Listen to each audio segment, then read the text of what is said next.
Que va-t-il advenir de la trêve au Moyen-Orient? Les négociations directes entre Téhéran et Washington ont donc échoué à Islamabad. Donald Trump maintient la pression dans un long message sur son réseau social. Il se dit prêt à frapper les infrastructures énergétiques iraniennes en l'absence d'accord. Le président américain annonce même un blocus naval du détroit d'Ormuz. On fait le point avec Julia Courtois. 6h30 du matin à Islamabad. J.D. Vance annonce, après 21 heures de discussion, la fin des négociations avec l'Iran.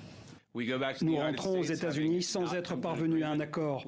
Nous avons clairement indiqué quelles étaient nos limites, sur quels points nous étions prêts à faire des concessions et ceux sur lesquels nous ne l'étions pas. Nous avons été aussi clairs que possible, mais ils ont choisi de ne pas accepter nos conditions. Principal reproche du vice-président américain, le refus par l'Iran de renoncer clairement à l'arme nucléaire. Côté iranien, on évoque les demandes déraisonnables des États-Unis. Mes collègues ont présenté des initiatives constructives, mais en fin de compte, l'autre partie a été incapable de gagner la confiance de la délégation iranienne lors de cette session de négociation. La fin des pourparlers pose la question de l'avenir du cessez-le-feu. Le 7 avril dernier, le Pakistan, médiateur de l'ombre depuis le début du conflit, avait réussi à arracher in extremis une trêve de 2 semaines entre Washington et Téhéran. Il est impératif que les parties continuent à respecter leur engagement en faveur du cessez-le-feu. Le Pakistan a joué et continuera de jouer son rôle pour faciliter le rapprochement et le dialogue entre la République islamique d'Iran et les États-Unis d'Amérique dans les jours à venir. Après plus de 40 jours de guerre, la porte de la diplomatie resterait entrouverte. Le vice-président américain a quitté Islamabad après une offre finale que les Iraniens pourraient encore accepter. Mais les États-Unis accroissent la pression sur l'Iran dans le détroit d'Ormuz. Après avoir envoyé hier 2 destroyers pour déminer la zone, Donald Trump annonce ce dimanche le début d'un blocus naval par la marine américaine.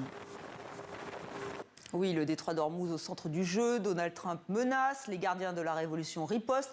Écoutez Siavosh Ghazi, c'est notre correspondant à Téhéran. Il y a une mise en garde des gardiens de la Révolution qui ont affirmé que toute intervention de la part des États-Unis pour imposer un blocus sur le trafic dans le détroit d'Ormuz, dans le golfe Persique, aura pour conséquence un contrôle encore plus serré de la part des gardiens de la Révolution sur ce détroit. Pas question de laisser passer des navires militaires américains, ni des navires marchands ou des pétroliers américains ou d'autres pétroliers ou navires marchands sans l'autorisation de l'Iran. Donc un contrôle encore plus serré. Pas question non plus de céder sur le dossier nucléaire. L'Iran veut développer son programme nucléaire comme cela est permis par le traité de non-prolifération auquel l'Iran adhère depuis de nombreuses années. L'Iran dispose d'autres leviers, notamment un contrôle plus serré, une perturbation du trafic maritime dans le détroit de Bab el-Mandeb. Il y a d'ailleurs un incident maritime qui a été rapporté dans ce détroit. Les Houthis du Yémen sont entrés en guerre aux côtés de l'Iran contre les États-Unis et contre Israël.